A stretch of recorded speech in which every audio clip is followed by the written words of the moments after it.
আমি না ঠিক মুখের ওপর কাউকে না বলতে পারি না। তোমারও এরকম হয় নাকি?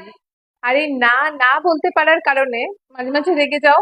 কারণ এমন অনেক কিছু কাজ করতে হয় যেটা তোমার করতে ইচ্ছে করছে না, কিন্তু বাধ্য হয়েছো, না বলতে পারোনি দেখে সেটা করতে বাধ্য হয়েছো।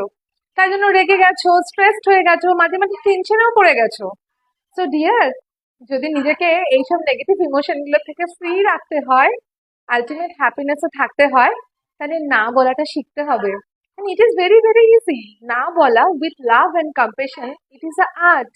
আর সেটার জন্য চাকরা ব্যালেন্সিং ইজ আ ওয়ান্ডারফুল টুল। আমাদের শরীরে 7টা এনার্জি চাকরার মধ্যে থ্রোট চাকরা, এটা যদি ডিঅ্যাক্টিভেটেড থাকে তাহলে আমরা অনেক সময় না বলে উঠতে পারি না। So very simple, take a deep breath and say hum. Practice করো, কাজে লাগবে, ডেফিনেটলি কাজে লাগবে। ভিডিওটা ভালো লাগলে